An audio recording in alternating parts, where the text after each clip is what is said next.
نعوذ بالله من شرور أنفسنا ومن سيئات أعمالنا من يهده الله فلا مضل له ومن يضلله فلا هادي له وأشهد أن لا إله إلا الله وحده لا شريك له وأشهد أن محمدا عبده ورسوله يا أيها الذين آمنوا اتقوا الله حق تقاته ولا تموتن إلا وأنتم مسلمون يا أيها الناس اتقوا ربكم الذي خلقكم من نفس واحدة وخلق منها زوجها وبث منهما رجالا كثيرا ونساء واتقوا الله الذي تساءلون به والأرحام إن الله كان عليكم رقيبا எல்லா புகழும் எல்லாம் வல்ல அல்லாஹ்வுக்கு சுப்ஹானஹு வ தஆலாவுக்கு சலாமும் ஸலவாத்தும் ஸல்லல்லாஹு அலைஹி வஸல்லம் அவர்கள் மீதும் சஹாபாக்கள் தாபீன்கள் தபஅ தாபீன்கள் நல்லோர்கள் எல்லோர் மீதும் என்றென்றும் எப்போதும் உண்டாகட்டுமாக. அன்புக்குரிய அருமை சகோதரர்களே, நாம் இந்த ரமலானுடைய மாதத்தினுடைய இறுதி பத்தினுடைய அதிலேயும் பாதியை தாண்டி நாம் இருந்து கொண்டிருக்கிறோம். இந்த மாதத்தின் கடைசியிலே நாம் செய்ய வேண்டிய கடமை ஜக்காத்துல் ஃபித்ரா கொடுப்பது. அது உங்களுக்கு ஞாபகப்படுத்தப்பட்டிருக்கும்.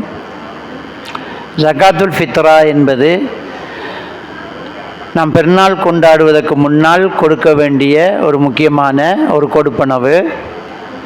இந்த கொடுப்பனவு நபிகள் நாயகம் ஸல்லல்லாஹு அலைஹி வஸல்லம் அவங்க சுதந்திரமானவங்க, அடிமையானவங்க, ஆண்கள், பெண்கள், பெரியவங்க, சின்னவங்க எல்லாருக்குமே கடமையாக்கினாங்க அப்படின்ட்டு உம்மு அத்தியா ரலியல்லாஹு தஆலா அவங்க அறிவிக்கிறாங்க. அது நோக்கம் நபிகள் நாயகம் ஸல்லல்லாஹு அலைஹி வஸல்லம் அவங்க ஒரு நோன்பாளியினுடைய நோன்பில் விட்ட தவறுகளுக்கு அது பிராயச்சித்தமாகவும், ஏழை முஸ்லீம்கள் பெருநாளை கொண்டாடக்கூடிய ஒரு உணவாகவும் அது அமையும் பொருட்டு கடமையாக்கினாங்க அப்படி என்று சஹாபாக்கள் ரிவாயத்து பண்ணுறாங்க.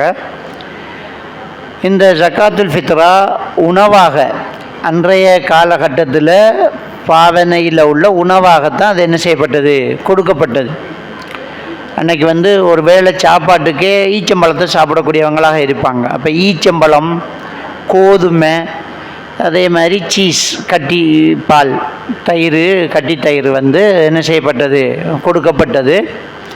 நம்முடைய நாட்டை பொறுத்த வரைக்கும் நமக்கு உணவாக அரிசி நம்ம கொடுக்கறது மிகவும் ஏற்றமான ஒரு விஷயம். பிரதான உணவாக அரிசி தான் என்ன செய்யுது இருக்குது. இதை நம்ம கொடுக்கணும். இதை கொடுக்கறதுக்கு நம்மளுக்கு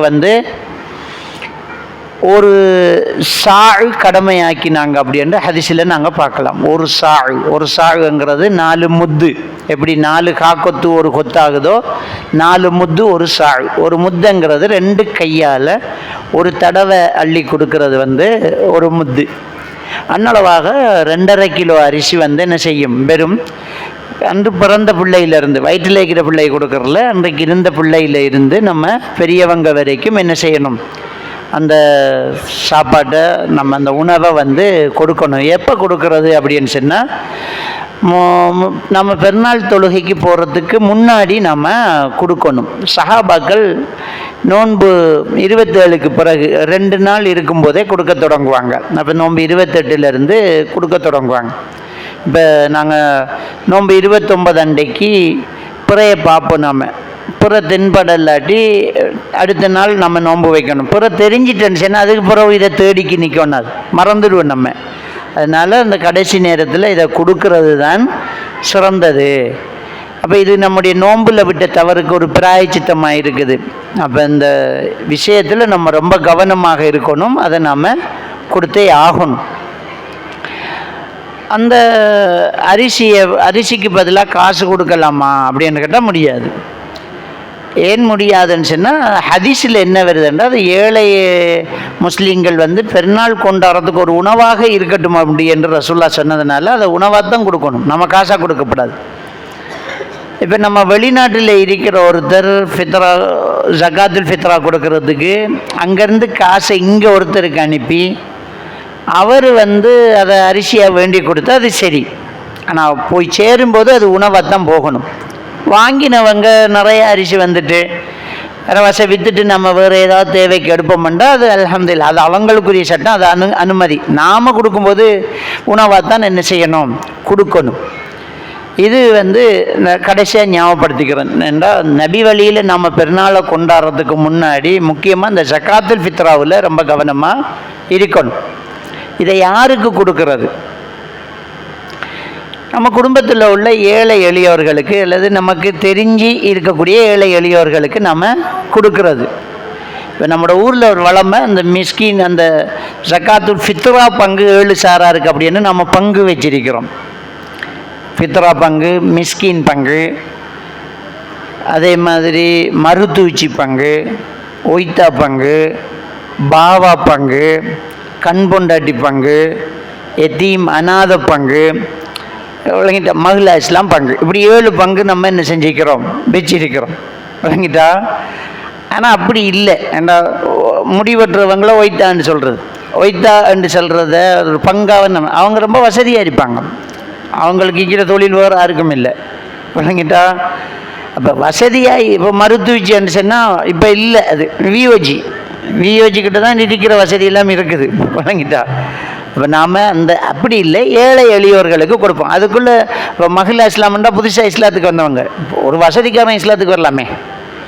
ஒரு வசதிக்காரன், ஒரு கோடீஸ்வரன், இப்போ எத்தனையோ பேர் பெரிய பெரிய உலகத்தில் உள்ள பெரிய பெரிய கோடீஸ்வரன் எல்லாம் இஸ்லாத்துக்கு வந்திருக்கிறான். அவன் பெரிய வசதியாக இருக்கிறான். வசதியாக இருந்தவங்களுக்கு கொடுக்கணுமா? அப்படி இல்லை, இது இல்லை, ஏழைகளுக்கு கொடுக்கணும், அவ்வளோதான். அதில் சொல்லப்பட்டதில் மிஸ்கின் பங்கு மட்டும் கரெக்டு. மற்ற எல்லாமே இப்போ கண் பொண்டாட்டின்னு சொன்னால் விதவைகள். அந்த விதவையாக வசதியாகவும் இருக்கலாம் தானே, ரொம்ப சேர்த்து வச்சுட்டு போயிருப்பார் அவர், நல்ல சொத்துக்கள் இருக்கும், அப்படி நம்ம பார்க்க தேவையில்லை. ஏழைகளுக்கு நம்ம என்ன செய்கிறது, இந்த ஜகாத்துல் ஃபித்ராவை நம்ம கொடுத்துடணும். அப்போ இன்ஷா அல்லாஹ் அதை நாங்கள் என்ன செய்யலாம், வர புதன் வியாழன்லேயே நம்ம கொடுக்கறது தான் பொருத்தமான ஒரு விஷயமாக இருக்கும். புதன்கிழமை செவ்வாய் புதன்லேயே நம்ம கொடுத்துடணும். கொடுத்தா தான் அந்த கடைசி நேரத்தில் அவதிப்படாமல். என்றால் தொழுகைக்கு பின்னால் கொடுத்தா அது தர்மமாக தான் கணிக்கப்படும், ஜகாத்துல் ஃபித்ராவாக கணிக்கப்படாது. இந்த ஜகாத்துல் ஃபித்ராங்கிறது நமக்கு நல்லது. என்னென்னா நம்ம நோம்பில் விட்ட தவறுகளுக்கு அது பிராயச்சித்தமாக, நம்ம நோம்பை பிடிச்சிக்கிட்டு சில நேரம் புறம் பேசியிருப்போம், அடுத்த வாக்களை கழுவிடிப்போம், சில தேவையில்லாததுகளை பார்த்துருப்போம். இப்படியான இந்த தவறுகளுக்கு ஒரு பிராயச்சித்தமாக இந்த விஷயம் இருக்கிறத நாங்கள் என்ன செய்யலாம், பார்க்கலாம். அடுத்தது பெருநாள் தொழுகை. இந்த பெருநாள் தொழுகையை பொறுத்த வரைக்கும் நாங்கள் கவனிக்க வேண்டிய ஒரு முக்கியமான ஒரு விஷயம், நபிகள் நாயகம் ஸல்லல்லாஹு அலைஹி வஸல்லம் அவங்க மதீனாவுக்கு ஹிஜ்ரத்து வராங்க. ஹிஜ்ரத்து வந்தபோது அங்கே இருக்கிற மக்கள் 2 நாள் விசேஷ தினமாக எடுத்து அந்த நாளில் விளையாடக்கூடியவங்களாக இருப்பாங்க. எல்லோரும் விளையாட்டில் குதிப்பாங்க, விளையாட்டு கொண்டாட்டமாக அந்த 2 நாளும் இருந்துச்சு. அப்போ சஹாபாக்களை பார்த்து ரசூலுல்லாஹ் கேட்குறாங்க, மகாதானி யௌமானி என்று கேட்டாங்க. இது என்ன, இது 2 நாள் ரொம்ப விசேஷமாக இருக்கிறே அப்படின்னு கேட்டாங்க. அப்போ அவங்க சொன்னாங்க, ரசூலுல்லாஹ் இந்த 2 நாளும் நாங்கள் விசேஷமாக வளமையாக அந்த நாளையிலேருந்தே கொண்டாடிட்டு இருக்கிறோம் அப்படிங்கிறாங்க. அப்போ பெருமானார் ஸல்லல்லாஹு அலைஹி வஸல்லம் அவங்க சொல்கிறாங்க, அல்லாஹ் இது 2 நாளுக்கும் பகரமாக உங்களுக்கு 2 நாளை தந்துட்டான். ஒன்று ஈதுல் அத்ஹா, இன்னொன்று ஈதுல் ஃபித்ர். ஹஜ்ஜி பெருநாள் உண்டு, நோன்பு பெருநாள் உண்டு, 2 நாளை தந்துட்டான். அந்த 2 நாளை நீங்கள் கொண்டாடுங்க அப்படின்னு நபிகள் நாயகம் ஸல்லல்லாஹு அலைஹி வஸல்லம் அவர்கள் இந்த 2 நாளும் தான் பெருநாள் நாள் அப்படின்னு மாற்றினாங்க. அப்போ இந்த ஹதீஸிலிருந்து வேறு தினங்கள் கொண்டாட்டங்கள் கிடையாது. இப்போ நம்முடைய ஆட்கள் 3 பெருநாள் கொண்டாடக்கூடியவங்க அந்த காலத்தில் இருந்தாங்க. ஹஜ்ஜி பெருநாள், நோன்பு பெருநாள், கொண்டாட்ட பெருநாள் என்ற ஒரு பெருநாள். கொண்டாட்ட பெருநாள் என்றான்னா ரசூலுல்லாஹ் பிறந்த நாள் கொண்டாட்டம், வழங்கிட்டா நபி பிறந்ததுக்கு. அப்படி ஒரு ஹதீஸில் அதை கொண்டாடினது. அதுக்கு இப்போ நீங்களே பார்க்கலாம், ஹஜ்ஜி பெருநாளுக்கு தொழுகைக்கு போவோம், நோம்பு பெருநாளைக்கு தொழுகைக்கு போவோம். கொண்டாட்ட பெருநாளைக்கு தொழுகைக்கு போகிறதுல ஊர்வலத்துக்கு தான் போகிறோம் நம்ம. அப்போ அது ஒரு இல்லை, அது ரசூலுல்லாஹி ஸல்லல்லாஹு அலைஹி வஸல்லம் காலத்திலேயே சஹாபாக்களோ கொண்டாடலை. அன்றைக்கு பிள்ளைகளுக்கு உடுப்பை போட்டு புது உடுப்பெல்லாம் எடுப்பாங்க இந்த கொண்டாட்ட பெருநாளுக்கு. இந்த பர்த்டே ரசூலுல்லாஹுடைய பிறந்த தின கொண்டாட்டத்துக்கு உடுப்பெல்லாம் எடுக்கிறவங்க இருந்தாங்க அந்த காலத்தில். பிள்ளைகள் இந்த மதரசாக்களாக சேர்ந்து கொடியை பிடிச்சிக்கிட்டு ஊர்வலம் போவாங்க. அது அப்படி ஒன்று கொண்டாட்டத்தை ரசூல்லா கண்டுபிடிச்சி தரல. அது நம்ம அந்நிய கலாச்சாரம். அது பர்த்டே கொண்டாடுறது அந்நிய கிறிஸ்தவர்களுடைய கலாச்சாரம், நம்ம கலாச்சாரம் இல்லை. கிறிஸ்தவர்களுடைய நம்பிக்கை பிரகாரம் ஒரு ஆள் பிறந்து அதே டேட்டில் அவர் மேலே ஒரு ஷைத்தான் சாட்டப்படுவான். அவர் மெழுகுவர்த்திய வாயால் ஊதி அணைச்சா அந்த ஷைத்தானுடைய தீங்கிலிருந்து, அவங்க ஷாத்தான்னு சொல்லுவாங்க இல்லையா, அந்த ஷாத்தானுடைய தீங்கிலிருந்து பாதுகாப்பு கிடைக்கும். அப்போ அவங்க கொள்கைப்படி 4 வயசு பிள்ளைக்கு 4 மெழுகுவர்த்தியை ஊதணும், 7 வயசு பிள்ளைண்டா 7 மெழுகுவர்த்தியை ஊதணும். நம்ம ஆட்கள் கொண்டாடுறாங்க, எதுக்கு மெழுகுவர்த்தி ஊதுறான்னுட்டே தெரியாது. விளங்கிட்டா? பெரிய 30 வயசுக்காராலும் 2 மெழுகுவர்த்தியை ஊதிக்கி நிற்பார். விளங்கிட்டா? எதுக்கு மெழுகுவர்த்தி ஊதுனாண்டே தெரியாது, அப்படி அவங்கள பின்பற்றுறாங்க. இது அந்நிய கலாச்சாரம். மெழுகுவர்த்தி ஊதினா ஷைத்தானுடைய தீங்கிலிருந்து போகுது. இந்த கலாச்சாரத்தில் உள்ளதான் பர்த்டே. இப்போ அதை நபிக்கே கொண்டு வந்துட்டாங்க. நபிகள் நாயகம் ஸல்லல்லாஹு அலைஹி வஸல்லம் அவங்களே அந்நியர்களை பின்பற்றாதீங்க, மாறு செய்யுங்கன்னாங்க. 5வது அத்தியாயத்தினுடைய 51வது வசனத்தில் அல்லாஹ் தஆலா ஈமான் கொண்டவர்களே லா தத்தஹிதுல் யஹூத வன் நஸாரா அவுலியா, யூத கிறிஸ்தவர்களை உங்களுடைய வழிகாட்டிகளாக பொறுப்புதாரிகளாக நீங்கள் எடுத்துடாதீங்க. பஅதுஹும் அவுலியா பஅத், உங்களை எதுக்குறதுல அவன் ஒருத்தனுக்கு ஒருத்தன் துணையாக நின்றுவான், அவங்கள நீங்கள் பின்பற்றாதீங்கன்னு சொல்லி நபிகள் நாயகம் ஸல்லல்லாஹு அலைஹி வஸல்லம் அவர்களே அந்த திருக்குர்ஆன் வசனத்தை ஓதி நமக்கு எச்சரிக்கிறாங்க. இது சூரத்துல் 5வது அத்தியாயத்தினுடைய 51வது வசனம். அப்போ நாங்கள் முதல்ல அதிலிருந்து வெளியில் வரணும், அவங்கள பின்பற்றாமல் நாங்கள் என்ன செய்யணும், வெளியில் வரணும். அப்போ இந்த தேவையில்லாத இந்த தினங்கள் அதில் பார்க்க போனால் இந்த அன்னையர் தினம், ஆசிரியர் தினம், சிறுவர்கள் தினம், என்ன பெற்றோர்கள் தினம், இப்படி என்ற தினங்கள் என்ன செஞ்சிக்குது. அப்படி ஒரு தினமே நமக்கு ரசூல்லா வழி காட்டலை. இதை சொன்னால் பாருங்கள், இவங்களுடைய மதம் எவ்வளோ ஒரு பிடிவாதம் உள்ள, ஒரு வரட்டு கௌரவம் உள்ள மதமாக இருக்குது. ஆசிரியர்களும் மதிக்கக்கூடாதா, சிறுவர்களும் மதிக்கக்கூடாதா, தொழிலாளர் தினம் இல்லையா, அப்போ தொழிலாளர்களுக்கு இங்கே ஒரு மதிப்பு இல்லையா அப்படின்னு நம்மளை விமர்சிக்கக்கூடியவங்க என்ன செய்கிறாங்க, இருக்கிறாங்க. தப்பு அவங்க விமர்சிக்கிறது. ஏன்னா நீங்கள் வருஷத்துக்கு ஒரு தடவை தான் அந்நியர்களை மதிக்கிறீங்க, வருஷத்துக்கு ஒரு தடவை தான் ஆசிரியர்களை மதிக்க பார்க்குறீங்க. இஸ்லாமிய மார்க்கம் எப்போவுமே மதிக்க சொல்லுது. அது என்ன தினம் கொண்டாடுறது, பெற்றோர்களை. இப்போ அந்த பெற்றோர்களை மதிக்கிற விஷயத்தில் நம்ம என்ன செய்கிறோம், அந்த தினத்துக்கு மட்டும் கிஃப்ட் கொடுக்கறது, இல்லாட்டி மௌத்தா போனதுக்கு பிறகு நம்ம மர்ஹூம் என்று பேரை வச்சுக்கிறோம், அருள் செய்யப்பட்டவர் அப்படிங்கிறோம். உயிரோடு இருக்கக்குள்ள கறி வேண்டி கொடுக்க மாட்டேங்கிறோம் அம்மாவுக்கு. உயிரோடு இருக்கக்குள்ள வாப்பாவை சிம்மா இருங்க வாப்பா நான் சாப்பாடு தாரேன்னு சொல்கிறதுக்கு மனசு வருதில்லை. இன்னும் அவர் உழப்பை பிச்சு எடுக்க பார்க்குறான். அந்த மனுஷன் அந்த வயசான காலத்தில் வயலுக்கு வேலைக்கு போகிறான், கடலுக்கு மீனுக்கு போகிறான். அந்த மனுஷனை உட்கார வச்சு சோறு கொடுக்கறதுக்கு வக்கில்லை. அவர்கிட்ட போயிருந்து 5-10 பிடுங்கிட்டு வரான். உயிரோடு இருக்கக்குள்ள மதிக்கலை. மௌத்தா போனதுக்கு பிறகு மர்ஹூம் பேர் எழுதுவாங்க. மர்ஹூம் ஹிந்துக்கள் எழுதுவாங்க, அமரர் ஆகிவிட்டார் அப்படிம்பாங்க. அமரர் ஆகிவிட்டார்னா அந்த அந்த தார்காவனத்தில் போய் என்ன கண்ணியத்துக்குரியவராக ஆயிட்டாருன்றாங்க. அப்போ உயிரோடு இருக்கக்குள்ள மதிங்க, எப்போவுமே மதிங்க. தாய் தகப்பனுக்கிட்ட சீ என்று சொல்லாதீங்க, நல்லா மதிங்க. ஆசிரியர்களுக்கு மரியாதை கொடுங்க. இது இஸ்லாம் சொல்லக்கூடியது. ரசூலுல்லாஹி ஸல்லல்லாஹு அலைஹி வஸல்லம் சிறுவர் தினத்தை எப்படி சொன்னாங்கன்னா, சின்ன குழந்தைகளிடம் இரக்கம் காட்டாதவனும் வயதானவர்களுக்கு மரியாதை செய்யாதவனும் நம்மை சார்ந்தவன் அல்ல, இஸ்லாத்தை விட்டு வெளியில் போய் தாண்டுறாங்க. அந்த அளவுக்கு எப்போவுமே மதிக்கணுங்கிறாங்க, எப்போவுமே கண்ணியப்படுத்தணுங்கிறாங்க. அப்போ இந்த தினங்களை வருஷத்துக்கு ஒரு தடவை கொண்டாடுறது இஸ்லாம் சொல்லலை, எப்போவுமே கொண்டாடு, எப்போவுமே நல்லா இருந்துக்கணும் அப்படின்றது. எனவே தினங்கள் கொண்டாட்டங்கள் அப்படி என்று வந்துட்டால் அந்த பெருநாள் தினம்தான். அது ஹஜ்ஜி பெருநாள், நோன்பு பெருநாள். அதனால தான் இந்த 2 பெருநாள் தினத்திலேயே நோன்பு வைக்கிறது ஹராம். பெருநாள் அன்றைக்கு நோன்பு வைக்கக்கூடாது. சில பிடிவாதமாக நோன்பு வச்சுக்கிட்டு இருப்பாங்க, அப்படி இருக்கக்கூடாது. பெருநாள் நாள்ன்றா ஹராம் நோன்பு வைக்கிற. அது ஐயாமுல் அக்லு ஷுர்பு வல் ஜிமான்றாங்க. சாப்பிட்டு குடிச்சு மனைவி சந்தோஷமாக இருக்கிற நாள் அந்த நாள், நல்லா சாப்பிடக்கூடிய நாள், தின்ற நாள். அப்போ விளையாடுவாங்க சஹாபாக்கள். இந்த பெருநாள் தினங்களில் என்ன செய்வாங்க, விளையாடுவாங்க, மல்யுத்தம் விளையாடுறாங்க. ஒரு பெருநாள் தினத்தில் ஹபஷிகள் மதீனா பள்ளிக்குள்ளே என்ன செய்கிறாங்க, மல்யுத்தம் விளையாடிக்கிட்டு இருக்கிறாங்க. ரசூலுல்லாஹி ஸல்லல்லாஹு அலைஹி வஸல்லம் ஆயிஷா நாயை கூப்பிட்டு, ஆயிஷா இது பார்க்க போகிறான்னு கேட்குறாங்க. பார்க்க போகிறன்றதுக்கு ரசூலுல்லாஹி ஸல்லல்லாஹு அலைஹி வஸல்லம் அவங்க நிறாங்க, நிலையில் கையை குத்தி அவங்களுக்கு மறைஞ்சி நிற்கிறதுக்கு வாய்ப்பாக அந்த கையை குத்திக்கிட்டு ஆயிஷா நாயை காட்டுறாங்க அந்த விளையாட்டு. ஆயிஷா நாய் சொல்கிறாங்க, நான் நபி அவர்களுடைய உடம்புக்கு பின்னால் என்னுடைய உடம்பை வச்சுக்கிட்டு, அவருடைய தோளில் என்னுடைய நாடியை வச்சு, அவருடைய கன்னத்தோடு என் கன்னத்தை வச்சு, இந்த விளையாட்டை நான் பார்த்துக்கிருந்தேன்ன்றாங்க. அப்போ அந்த பெருநாள் நாளையில் அந்த விளையாட்டுக்கள் இருக்கும். அது நமக்கு அனுமதிக்கப்பட்ட அன்றைக்கு சந்தோஷமாக மகிழ்ச்சியாக இருக்கிற நாள்.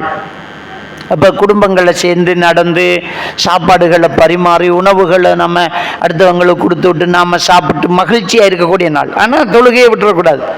இன்றைக்கி பெருநாள் என்று வந்துட்டு நம்ம இந்த 30 நாள் இந்த நோம்பெல்லாம் தராவி எல்லாம் தொழுது, இரவைக்கெல்லாம் கியாமுல்லைல் தொழுது, முன்பின் சுன்னத்துக்கள் தொழுது, குர்ஆன் ஓதி திக்ர் செய்து தர்மம் செய்து கடும் பேணுதல் இருந்து அன்றைக்கி பெருநாள் தொழுகை போட்டு வந்தால் அதோட அன்றைக்கு லோகரும் இல்லை அசரம் இல்லை.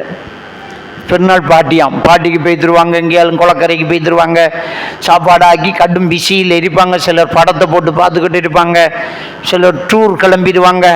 போனால் இனி தொழுகை இல்லை அவங்களுக்கு. அப்போ இது எல்லாத்தையும் செஞ்சுட்டு கடைசியாக சைவரால் பெருக்கி விடுற மாதிரி. இந்த நோன்பு காலங்களில் எடுக்கிற பயிற்சி மற்ற நாளையில் நமக்கு அது ஒரு பயிற்சி களமாக இருக்கணும். அது நமக்கு என்ன செய்யணும், ஒரு ஒரு ஒரு ஒரு விளைவை தரணும். நம்ம இப்போ அல்லாஹ் தஆலா சூரத்துல் பக்ராவில் 183வது வசனத்தில் நோன்பினுடைய நோக்கத்தை சொல்லும்போது லஅல்லக்கும் தத்தகூனங்கிறான். நீங்கள் முத்தகீனாக ஆகுவதற்காக இந்த நோன்பு உங்களுக்கு விதியாக்கப்பட்டுள்ளது அப்படின்னு அல்லாஹ் தஆலா என்ன சொல்கிறான். முன்பு இருந்தவர்களுக்கு விதியாக்கப்பட்டது போல உங்களுக்கு இந்த நோன்பு விதியாக்கப்பட்டிருக்கு. எதுக்கு? நீங்கள் முத்தகீன்களாக ஆகிறதுக்காகங்கிறான். இது 2வது அத்தியாயத்தினுடைய 183வது வசனம். அப்போ அந்த முத்தகீனா ஆகணும். அந்த முத்தகீன்களுடைய பண்பு நமக்கு எப்போவுமே இருக்கணும். அந்த பண்பு எப்படிப்பட்டதுங்கிறது அல்லாஹ் தஆலா 3வது அத்தியாயத்தினுடைய 134 135வது வசனத்தில் சொல்லி காட்டுறான் எப்படிப்பட்டவங்க அவங்க அப்படின்னு. அப்போ இந்த நோன்பு தரக்கூடிய அந்த பயிற்சி எப்போவுமே இருக்கணும். அப்போ முதல் விஷயமா அல்லாஹ் தஆலா என்ன சொல்லலாம், அல்லதீன யுன்ஃபிகூன ஃபி ஸர்ராஇ வத்-ضرّா வல்-காலிமீனல் கைல் வல்-ஆஃபீன அனின் நாஸ்ங்கிறான். நல்லா இருக்கும்போதும் கஷ்டமாக இருக்கும்போதும் தர்மம் செய்யக்கூடியவங்களாக இருப்பாங்க முத்தகீன்கள். நோம்பில் நம்ம அதை செய்கிறோம், இந்த தர்மத்தை நம்ம நிறைய செய்கிறோம். நோம்பில் இருக்கும்போது அடுத்தவங்களுக்கு ஏதாவது கொடுத்துடணும். சகருக்கெல்லாம் வேலிக்கு மேலால் கறியை கொடுத்துட்றோம். நம்ம இஃப்தாருக்கு நாங்கள் செஞ்சது அப்படின்ட்டு இன்னொரு வீட்டுக்கு கொடுத்துட்றோம். அப்போ ஒரு தர்மம் செய்கிறோம். ஆக்களுக்கு ஏதாவது கறியை வண்டி கொடுப்போம், அரிசி வண்டி கொடுப்போங்கிறோம். பள்ளிக்கு வந்தால் காணிக்க போட்டுடுறோம். இந்த பள்ளிவாசல் நிர்வாக செலவுக்கு நம்மளோட பங்கு அதில் போய் சேரட்டு வந்துட்டு தராய்க்கு வர நம்ம காசை போட்டுட்டு போகிறோம். அப்போ இப்படி நாங்கள் தர்மம் செய்கிறோம் இல்லையா, அந்த இந்த தர்மங்களை செய்யும்போது அது ஒரு நோன்பு தரக்கூடிய பயிற்சியாக இருக்குது. அப்போ முத்தகீனா மாறது தான் நோன்புங்கிறான்ல. முத்தகீனுடைய பண்பு தர்மம் செய்கிறதாங்கிறான் 3வது அத்தியாயத்தினுடைய 134வது வசனம். அப்போ தர்மம் செய்வோம். அடுத்தது கோபத்தை அடக்குவோம். ஒரு காலிமீனல் கைல், கோபத்தை அடக்குறோம். நோம்பில் கோபத்தை அடக்கணும். சண்டைக்கு வந்தாலும் வேணாம், நம்ம நோம்போட இருக்கிறோம், தேவையில்லைன்றோம். பிரச்சனை நமக்கு வேணாங்கிறோம். நோம்பில் காலிக்கோடைய மூடி வச்சுக்கிறான், வேணாம் சண்டை வேணான்ட்டு விளங்கிட்டு. அப்போ நம்ம சண்டைக்கு சமாதானம் ஏசினா கூட இல்லை வேணாம் நான் நோன்பு பெய்த்துது என்றுவோம். நம்ம நாவை அடக்கிக்கிறோம், நம்ம கோபத்தை கண்ட்ரோல் பண்ணுறோம். நோன்பு தரக்கூடிய பயிற்சி இது எப்போவுமே இருக்கணும், நமக்கு எப்போவுமே இருக்கணும். அடுத்தது என்ன, ஒரு ஆஃபீனா அனின் நாஸ், அடுத்தவங்களை மன்னிச்சு விட்றது. தவறு அவங்க தான் செஞ்சுருந்தாலும் சலான் சொல்லி பேசிக்கிட்டு போய்த்துருவோம். மன்னிச்சு விட்டாச்சு, அதுக்கு என்ன செய்கிற, அஸ்ஸலாமு அலைக்கும், வந்தாவா போனா நம்மட ராத்தா தானே, நம்மட உமா தானே, நம்மட தம்பி தானே, என்னடா வாடா வீட்டை அப்படி என்னட்டு சொல்லிட்டு வந்துடுவோம், வீட்டை போயிட்டு வந்துடுவோம். அப்போ ரசூலுல்லாஹி ஸல்லல்லாஹு அலைஹி வஸல்லம் சொன்னாங்க, அல்பாதி பிஸ்ஸலாம் பரி மினல் கிபர், சண்டையிலிருந்து பிரிஞ்சிருக்கும் போது சலாம் சொல்லி தொடங்குறவர் பெருமையற்றவர்ங்கிறாங்க. அது ரொம்ப பெரிய பாக்கியம். அது நாம் சலாம் சொல்லி தொடங்கிடணும். அதுதான் பெருமை இல்லாததுக்கு அடையாளமே அதான். நாம் சலாம் சொல்லி தொடங்கிடணும். அஸ்ஸலாமு அலைக்கும்ங்கிறதுல என்ன ஆகிட போகுது, நம்ம போவோமே, விரட்டினா விரட்டட்டுமே, நம்மட தம்பி தானே, நம்மட நானா தானே, நம்மட தாத்தா தானே, நம்மட உமா தானே, போவோமே. இப்போ இந்த வரட்டு பிடிவாதம் தான் நம்மக்கிட்ட இருக்கிறது. அவர் பேசினா நம்ம பேசுகிறான், நாம அவ்வளோ செஞ்சேன், அவரும் அப்படி தான் நினச்சிட்டு இருப்பார். அவள் பேசினா நம்ம பேசுகிறான், 2 பேரும் மௌத்தில் தான் சந்திக்க போகிறோம் போல. அப்படி இருக்கக்கூடாது. அப்போ இந்த நோன்பு காலம் ரமலான் 2 பேரை கொலை நம்ம அந்த ஆஃபீனா அனின் நாஸ், அடுத்தவர்களை மன்னிச்சு சொல்கிறது, போய் சேர்ந்துக்கிறது, சலான் சொல்கிறது, இது நோன்பு தரக்கூடிய ஒரு பயிற்சி.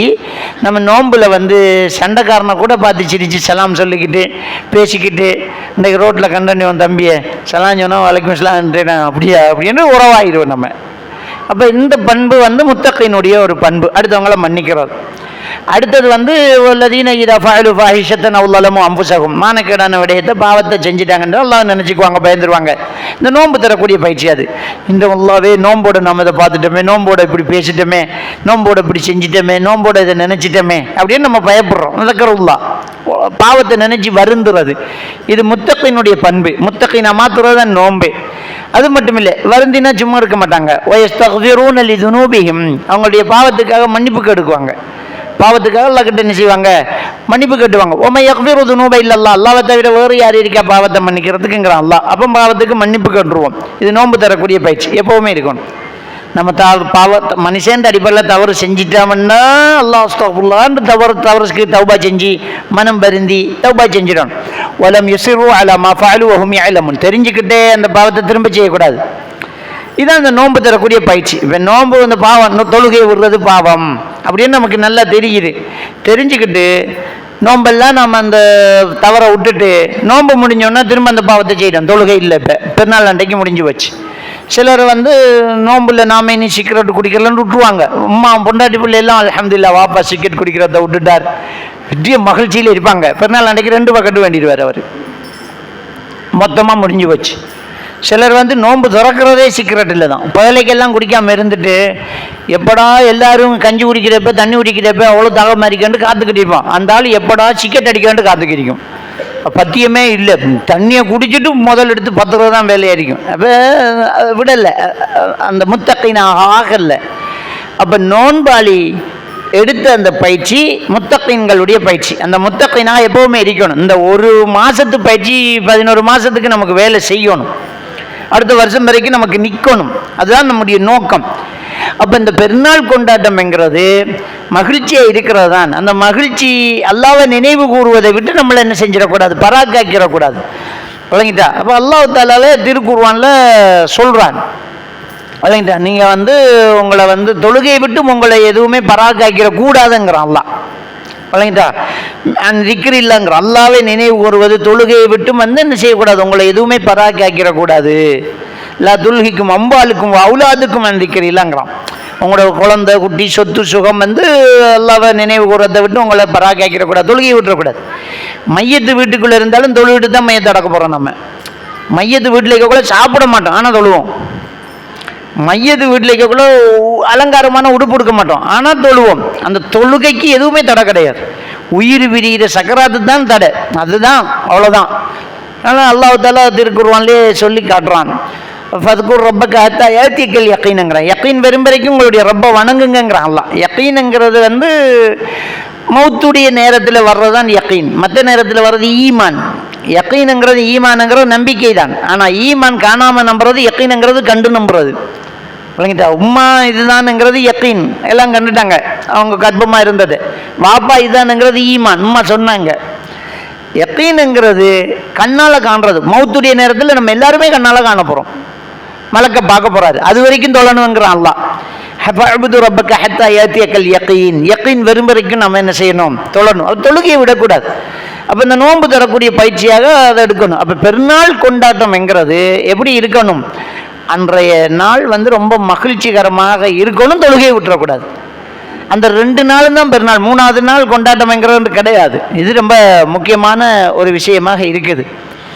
அடுத்தது இந்த பெருநாள் தொழுகை அந்த தொழுகை முறை, பெருநாள் தொழுகைங்கிறது எப்படி இருக்கும் அப்படின்னு சொன்னால், பெருமானார் ஸல்லல்லாஹு அலைஹி வஸல்லம் அவர்களோடு நான் தொழுதிருக்கேன். ஜாபிர் ரலியல்லாஹு தான் சொல்கிறாங்க, ஒரு நாள், 1 வருடம் 2 வருடம் அல்ல, பல ஆண்டுகள் நபி அவர்களுக்கு பின்னால் நான் பெருநாள் தொழுதிருக்கிறேன்.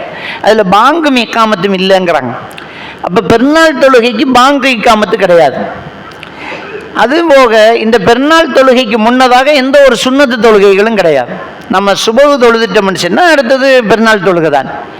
இப்போ நம்ம தொழும் திடலுக்கு போய் படங்கு விரிச்சிருக்கும், நாம் கடும் பயபக்தியோட போகிறோம், எல்லோரும் கழிச்சிட்டு இருக்காங்க, வேலுகளுக்கு சும்மா இருக்கானோ, நேரமாக கழிச்சிட்டு இருக்கிற அழகார நேரம் பெரும் வரைக்கும் நாம 2 ரக்காத் தொழுவோம் மட்டும் தொழுகிறதா இருந்தால் கிடையாது. சுபஹுக்கு அடுத்தபடி நம்ம நேராக தொழுகிறது பெருநாள் தொழுகை தான், இடையில சுன்னத்து தொழுகைகள் கிடையாது. இது முக்கியமான ஒரு விஷயம். அதில் ரொம்ப கவனமாக நாம் என்ன செய்யணும், இருக்கணும். பெருநாள் தொழுகை சுபஹுக்கு பிறகு அடுத்த தொழுகை தான், இடையில சுன்னத்து தொழுகை கிடையாது. இதுக்கு பாங்கு இக்காமத்தும் கிடையாது. இந்த பெருநாள் தொழுகை எப்படி இருக்கும் அப்படின்னு சொன்னால், 2 ரக்காத்துக்கள் இந்த பெருநாள் தொழுகை இருக்கும். முதலாவது ரக்காத்தில் இமாம் தக்பீர் கட்டுவார். தக்பீர் கட்டினத்துக்கு பிறகு திரும்ப 7 தடவை தக்பீர் சொல்வார். இப்போ நம்ம ஆட்கள் என்ன நினைக்கிறாங்கன்னா அல்லாஹ் அக்பர் என்றால் அடுத்ததுக்கு திரும்ப கையை விட்டு போட்டு அல்லாஹ் அக்பர், அடுத்தது கையை விட்டு போட்டு அல்லாஹ் அக்பர் விட்டு விட்டு கட்டுவாங்க. கப்பர அப்படின்னு சொன்னால் தக்பீர் சொல்கிறது. இப்போ ஆரம்பத்தில் தக்பீர் கட்டினது தான், மறுபடியும் தக்பீர் சொல்லுவாங்க. அப்போ இமாம் என்ன செய்வார்னா அல்லாஹ் அக்பர் என்று தக்பீரை கட்டிட்டு அதுக்கு பிறகு 7 தடவை தக்பீர் சொல்லுவார். அப்போ நாங்கள் மௌமும்களும் அதே மாதிரி தக்பீரை கட்டிட்டு அவர் ஒவ்வொரு தக்பீர் சொல்லும்போது அவரை துயர்ந்து நாமளும் அல்லாஹ் அக்பர் அல்லாஹ் அக்பர் அல்லாஹ் அக்பர் அப்படின்னு நாமளும் தக்பீர் சொல்கிறது. வேற ஓதல் இல்லை, தக்பீர் தான். பெருநாள் என்றாலே தக்பீர் தான். நம்ம தொழுகைக்கு முன்னாலும் தக்பீர் சொல்லிக்கிட்டே இருப்போம். பெருநாள் தொழுகையும் ஆரம்பத்தில் தக்பீர் தான் இருக்கும். அப்போ நம்ம தக்பீர் சொல்லுவோம். அந்த 7 தடவை அவர் தக்பீர் சொல்லிட்டு அதுக்கு பிறகு நம்ம வளமையாக ஓதுற மாதிரி சூரத்துல் ஃபாத்தியா ஓதி இன்னொரு சூறா ஓதி ருக்கு இத்திதாலு சுஜூத் என்று போய் 2வது தக்பீருக்கு வருவார். வந்து அல்லாஹ் அக்பர் என்று கட்டினா திரும்ப 5 தடவை அல்லாஹ் அக்பர் சொல்லுவார். நாமளும் அல்லாஹ் அக்பர் அல்லாஹ் அக்பர் என்று இமாம் அந்த இடம் தருவார். அல்லாஹ் அக்பர் என்று இடம் தருவார். அந்த இடத்துல நாமளும் அல்லாஹ் அக்பர் அல்லாஹ் அக்பர் அல்லாஹ் அக்பர் என்று நாமளும் தக்பீர் சொல்லுவோம். சொன்னதுக்கு பிறகு அவர் சூரத்துல் ஃபாத்தியா ஓதி இன்னொரு சூறா ஓதி ருக்கு இத்திதாலு சுஜூது என்று போய் அத்தையாத்து ஓதி சலாம் கொடுப்பார். அவ்வளோதான். இதோட பெருநாள் தொழுகை முடிஞ்சு போச்சு. இந்த பெருநாள் தொழுகையில் நாம் ஓடி வந்து பிந்தி சேர்ந்துட்டோம். ஓடி வாரம் தொழுகை ஸ்டார்ட் ஆகுது, பிந்தி சேர்ந்துட்டோம் அப்படின்னு சொன்னால் முதல் தக்பீருக்கு பிறகு நாங்கள் வந்து சேர்ந்துட்டோம். அந்த பிந்தினது ஒரு ரக்காத்து மிஸ் பண்ணியிருக்கோன்னா ஒரு ரக்காத்து நம்ம எழும்பி தொழுவோம். 2வது ரக்காயத்தில் தக்பீருக்கு பிறகு வந்து சேர்ந்துட்டோம்னா 2 ரக்காத்து எழும்பி தொழணும். நாம் எப்படி நம்ம வளமையான தொழுகைக்கு பிந்தினா எழும்பி தொழுவோமோ அப்படி எழும்பி தொழுதால் அது பெருநாள் தொழுகையாக என்ன செய்யப்படுது, ஏற்றுக்கொள்ளப்படுது. இது பெருநாள் தொழுகை. இந்த தொழுகை எங்கே நடக்கும்? இந்த பெருநாள் தொழுகை எங்கே நடக்கும் அப்படின்னா திறந்த வெளியில் தான் நடக்கும். பள்ளிக்குள்ளே இல்லை, பள்ளி வாசலில் இல்லை, திறந்த வெளியில் தான் பெருநாள் தொழுகை நடக்கும். ஏன்னா அட்டியார் ரலியல்லாஹு தஆலா சொல்கிறாங்க, ஸல்லல்லாஹு அலைஹி வஸல்லம் அவர்கள் எங்களுடைய உரிமையானவர்கள், சுதந்திரமானவர்கள், கன்னி பெண்கள், மறைந்து வாழக்கூடிய பெண்கள், மாதவிலக்குள்ள பெண்கள் அத்தனை பேரையும் திடலுக்கு வருமாறு ஸல்லல்லாஹு அலைஹி வஸல்லம் அவங்க ஏவினாங்க. தொழும் திடலுக்கு முசல்லாங்கிறது தொழும் திடலுக்கு வருவாங்க. மாதவிலக்குள்ள பெண்கள் தொழாமல் பின்னுக்காய் இருப்பாங்க. இன்னும் அங்கே நடக்கக்கூடிய தக்பீர்லையும் பிரார்த்தனையிலையும் கலந்துக்குவாங்க அப்படிங்கிறாங்க. அப்போ எல்லாரும் பெறணும், ஒன்று கூடணும். ஒரு திறந்த வெளியில் தான் இந்த பெருநாள் தொழுகை நடைபெறும். எங்கேயுமே ஒரு ஹதீது கூட கிடையாது ஸல்லல்லாஹு அலைஹி வஸல்லம் அவர்களோ சஹாபாக்களோ பள்ளிக்குள்ள பெருநாள் தொழுகை நடத்தினாங்கிறதுக்கு எந்த ஒரு முகாந்திரம் ஆதாரமும் கிடையாது. பெருநாள் தொழுகைன்றாலே அது திடல்ல தொழுகிறது தான் அப்படிங்கிறத நம்ம என்ன செய்யணும், புரிஞ்சு கொள்ளணும். அப்போ நம்ம ஆண்டாண்டு காலமாக திடல்ல தான் என்ன செய்கிறோம், தொழுது வரோம். இந்த பள்ளி வாசல் முற்றும் காணாதா, ஒரு திறந்த மைதானம் காண நம்மக்கிட்ட இல்லாத வெறும் நிலமா, திறந்த வெளியில் தான் பெருநாள் தொழுகை தொழணும். ஏன்னா நபிகள் நாயகம் ஸல்லல்லாஹு அலைஹி வஸல்லம் அப்படித்தான் தொழுதாங்க. இப்போ இதில் இன்னொரு விஷயம் இருக்கு பாருங்க, பெருநாள் தொழுகைக்கும் சுபஹு தொழுகைக்கும் இடையில் ஒரு தொழுகை இல்லை தானே. அப்போ பள்ளி வாசலில் வச்சா தஹியத்துல் மஸ்ஜித் தொழ வேண்டி வருமே, அதை யோசிச்சு பார்க்கணும். நம்ம பள்ளி வாசலுக்குள்ளே வச்சா வந்தோன்னு 2 ரக்காத் தொழாமல் நம்ம உட்கார இயலாது, தஹியத்துல் மஸ்ஜித் தொழணுமே. அதுலேயே விளங்குது பெருநாள் தொழுகைங்கிறது கிரவுண்டில் தான் அன்று. நம்ம அவங்களே சொல்கிறாங்க மாதவிலக்குள்ள பெண்கள் பள்ளிக்கு வரக்கூடாது அப்படிங்கிறாங்க. அப்போ பெருநாள் தொழுகையை பள்ளிக்குள்ளே வச்சா மாதவிலக்குள்ள பெண்களும் பெருநாளைக்கு வரணுமென்ற ரசூலுல்லாஹ் சொன்னால் 2ஐயும் ஜாயின் பண்ண முடியாமல் போகுது. மாதவிலக்குள்ள பெண்களையும் வர சொன்னாங்க ரசூலுல்லாஹ். எந்த அளவுக்குண்டா மூடிக்கிறதுக்கு மொக்காடு இல்லாத முந்தானை இல்லாத பெண்கள் என்ன செய்ய, வசதி இல்லாதவங்க என்ன செய்ய என்று கேட்டதுக்கு ரசூலுல்லாஹி ஸல்லல்லாஹு அலைஹி வஸல்லம் சொல்றாங்க, 2 இருக்கிறவங்கள்ட்ட 1 இரவலா வேண்டிக்கொள்ளட்டும் வேண்டாங்க. அப்போ வரணும், உடுப்புக்கான தலையை மூடுறதுக்கான ஃபர்தா இல்லை அப்படின்னு இருக்காதுங்க, இரவலுக்கு வேண்டிக்கோங்க. ஏன்னா இதுக்கு வந்தே ஆகணுங்கிறாங்க, எல்லாரும் வந்தே ஆகணும். அப்போ தொழுகையில் அவங்க தசல்ன விசலாங்கிறாங்க, தொழுகையில் அவங்க நீங்கி நிற்பாங்க, வெளியில் நிற்பாங்க, பின்னுக்கு இருப்பாங்க, மற்ற விஷயங்களையெல்லாம் பங்கெடுத்துக்குவாங்கங்கிறாங்க. அப்போ எல்லாருமே வரணும், தொழும் திடலுக்கு தான் வரணும். பள்ளி வாசலில் தொழுகை இல்லை. ஒரு ஹதீது வருது, நபிகள் நான் ஸல்லல்லாஹு அலைஹி வஸல்லம் அவர்கள் மழை காரணமாக பள்ளியில் தொழுவாங்கன்னா அந்த ஹதீஸ் கூட லைஃபான ஹதீஸ், ஏற்றுக்கொள்ள முடியாத ஹதீஸ். அப்படி கூட இல்லை. அல்லாஹ் பாதுகாக்கணும், மழை இல்லாமல் இருக்கணும். இப்போ உண்மையிலேயே மழை வந்து தொழவே முடியாத அளவுக்கு வெள்ளம் அப்படின்னு சொன்னால் அது விதிவிலக்கு, அது ஒரு விதிவிலக்கு. ஆனால் அப்படி இல்லாமல் இருக்கும்போது ஏன் பள்ளியில் தொழணும்? நம்ம திறந்த வெளியில் தொழுகிறது தான் சுன்னத்து. இது ஒரு வரட்டு பிடிவாதம் பள்ளியில் தொழுகிறது. அதில் ஒரு முக்கியமான ஒரு விஷயம் நடக்கு என்னென்னா, அங்கங்கே தராவி தொழிப்பாங்க, பள்ளிகளில் தராவி தொழிப்பாங்க, கொஞ்சம் பேர் வீடுகளில் தராவி தொழிப்பாங்க, வீடுகளில் வந்து தராவி தொழிப்பாங்க, சில கிளப்புகளால் தராவி தொழிப்பாங்க. இந்த தராவி தொழிவிச்ச வசூல் பிறநாளைக்கு தான் நடக்கும். அதை எல்லாரையும் கிரவுண்டு கூட்டணும், வசூல் எங்கே நடக்குது? அதுக்கு தான் அந்தந்த இடத்துலையே வந்தாக்கள் எல்லாம் வாங்கன்னு கூப்பிட்டு எடுக்கிறாங்க. இந்த பள்ளியில் தராவிக்கு வந்தாக்க இந்த பள்ளிக்கு வாங்க, ஏன்னா அந்த பெருநாள் அன்றைக்கு வைக்கிற காணிக்கை தான் இந்த தொழிவிச்ச மௌலவிட சம்பளம், விளங்கிட்டா? அப்போ அந்தந்த இடத்துல நாம் அங்கே தொழுது அங்காம் போகணும், நாம் எந்த பள்ளியில் தொழுது இங்காம் போகணும் என்று இந்த காணிக்கைக்காக போகிறது. நீங்கள் காணிக்கை கொடுங்க, உண்மையிலே அவர் நேரம் எடுத்து நமக்காக தொழுகைக்காக அவருக்கு ஏதாவது அதிகாக கொடுங்க. ஆனால் தொழுகை கிரவுண்டுக்கு வந்துடுங்க, தொழுகைக்கு கிரவுண்டுக்கு வந்துடுங்க. இதுக்காக வேண்டி தொழுகை முறையை மாற்றிடக்கூடாது. நம்முடைய லாபத்துக்காக வேண்டி, காசு வசூல் பண்ணுறதுக்காக வேண்டி நம்ம தொழுகை முறையை மாற்றக்கூடாது. கிரவுண்டில் தான் நபிகள் நான் ஸல்லல்லாஹு அலைஹி வஸல்லம் வாங்க தொழுதாங்க. இதுக்கு இன்னொரு சாட்டு சொல்கிறாங்க. இப்போ என்ன சாட்டு சொல்கிறாங்கன்னு சொன்னால், அது ரசூலுல்லாஹி ஸல்லல்லாஹு அலைஹி காலத்தில் சின்ன சின்ன பள்ளிவாசல்கள், ஈச்ச ஓலையால் கட்டப்பட்ட சின்ன சின்ன பள்ளிவாசல்கள் இடங்கானா, அதுக்கு கிரவுண்டில் தொழுதாங்க. இப்போ நாம் மாடி மாடியாக பள்ளியை கட்டி வச்சுக்கோம், நாம் என்னது கிரவுண்டு போகன்னு ஒரு சாட்டு சொல்வார். அவராக யோசிச்சு ஒரு காரணம் சொன்னால் அது மார்க்கமாகாது, விளங்கிட்டா? உண்மையிலே சொல்லப்போனால் இந்த காரணம் சொல்கிறது முட்டாள்தனமானது. இப்போ நம்ம மாடி மாடியாக பள்ளி கட்டிருக்கலாம், டைல்ஸ் பிடிச்சி மாடி மாடியாக பள்ளி கட்டிக்கலாம். ஆனால் சஹாபாக்கள் மாடி மாடியாக பள்ளி கட்டலை, மண் தரையாக ஈச்சங்குத்திகளால் தான் பள்ளி கட்டினாங்க. ஆனால் பெரிய பள்ளியாக இருந்துச்சு, ஒட்டுமொத்த மக்கள் நிற்கிற பள்ளியாக தான் அந்த பள்ளிகள் நெஞ்சுது இருந்துச்சு. அதுக்கு ஒரு ஹதீஸ் போதும். அதாவது இன்னைக்கு நம்ம பள்ளியை பெருசாக கட்டி வைக்கிறோம், சுபத்துலைக்கு ஒரு சப்பு தான் வருது, முக்கி போனால் 2 சப்பு வருது, வாங்கிட்டா? ஜும்மாவுக்கு கூட பள்ளியில் இடம் இருக்குது. ஆனால் சஹாபாக்கள் காலத்தில் 5 நேர தொழுகைக்கு பொண்டாட்டி பிள்ளைகளோட வந்துடுவாங்க, பிள்ளைகளோட வந்துடுவாங்க. ரசூலுல்லாஹி ஸல்லல்லாஹு தொழுகிட்டு இருக்கும்போது ஒரு பிள்ளை அழுன் சத்தம் கேட்டதுக்கு அவசரமாக தொழுகை முடிச்சுட்டு சொன்னாங்க. அந்த தாயிரம் மனசு பாடுபடும், அதுக்கு தான் தொழுகை அவசரமாக முடிச்சாண்டாங்க.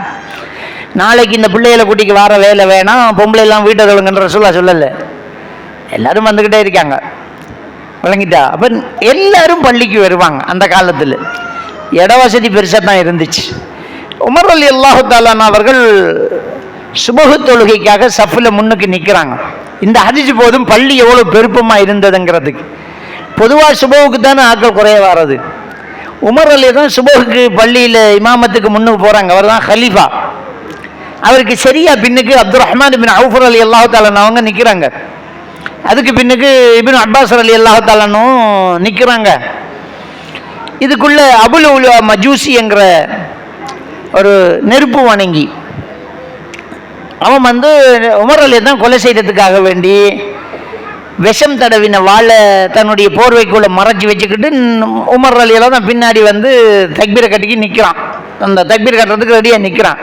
சுபஹ் தொழுகை நேரம், யாரும் கவனிக்கல, இல்லைங்களா? நாட்டு ஜனாதிபதி தான் தொழுவிக்க போகிறாரு, ஹலீஃபா. பின்னுக்கு வந்து எதிரி நிற்கிறான் ஆயுதத்தோட, விலங்கல்ல. சுபஹ் தொழுகைக்காக இக்காமத்து சொல்லப்பட்டாச்சு. சஃப்புகளை சரி செய்தாங்க. முன் சஃபை கொஞ்சம் தூரம் அந்த பக்கம் இந்த பக்கம் நடந்து பாதத்தோட பாதத்தை செய்யுங்க, தோளோட தோல் செய்யுங்கிறாங்க. அப்போ ஸ்பீக்கர் வசதி இல்லை. இமாம் தொழுவிச்சு அல்லாஹ் அக்பர் என்றோன்னு அந்த கேட்காத தூரத்தில் சனம் இருக்கும். பின்னுக்கு நின்று ஒருத்தர் வந்து அல்லாஹ் அக்பர் என்று சத்தத்தை திருப்பி கொடுப்பார். அதுக்கு பிறகு அந்த சத்தத்தில் மத்தாக்கள் தக்பீரை செய்வாங்க. இப்படி தான் நபியுடைய அந்த வளமை ரொம்ப கிரௌட் இருந்தால் இருந்துச்சு. அதை முபல்லிக் என்று சொல்கிறது. உமர் அலி அல்லாஹ் தான் தக்பீரை கட்டினாங்க, அல்லாஹு அக்பர் தக்பீரை கட்டிட்டாங்க. முபல்லிகம் வந்து அல்லாஹு அக்பர் ரெண்டுட்டாரு. தக்பீர் மக்கள் கட்டிட்டாங்க. தக்பீர் கட்டி முடிய அவன் வந்து வாள் எடுத்து அல்லாஹ் அவனை சபிப்பானாக. உமர் அலி தான் 3 குத்து கொடுத்துட்டாங்க. விலா எலும்பில், நெஞ்சில், அடிவகத்தில், செல்லையில் 3 இடத்துல குத்துறான். அப்படியே பொத்தி பிடிச்சிக்கிட்டு அக்கலை நீ கல்ப், என்ன நாய் திண்டுட்டு, என்ன நாய் கொண்டுட்டான் அப்படின்னு சொல்லிட்டு அப்படியே கீழே உட்கார்றாங்க. உட்கார்ந்தா அவன் என்ன செய்யறான்டா, அந்த இடத்துல இருந்து தப்பி ஓடுறதுக்கு போடுறாக்களை எல்லாம் கத்தியால விடுறான். அந்த இடத்துல ஒரு 6 அல்லது 7 பேர் மௌத்தாயிட்டாங்க சஹாபாக்கள். அந்த தாபீன்கள் சஹாபாக்கள் அந்த இடத்துல இருந்தாக்கெல்லாம் மௌத்தாயிட்டாங்க. ஒருத்தர் தன் தலையில சுற்றி இருந்த அந்த தலப்பாவை கலட்டி அவன் முகத்துல தூக்கி எறிஞ்ச உடனே வசமா மாட்டிக்கிட்டான் அவன். அப்போ அவனை அடிச்சு கொண்டுருவாங்கன்னு தெரியும். அவன் வாள் எடுத்து அவனே சூசைட் பண்ணிக்கிட்டான், தற்கொலை செஞ்சுக்கிட்டான். ரத்த களமா இருக்குது. இவ்வளவு நடக்குது.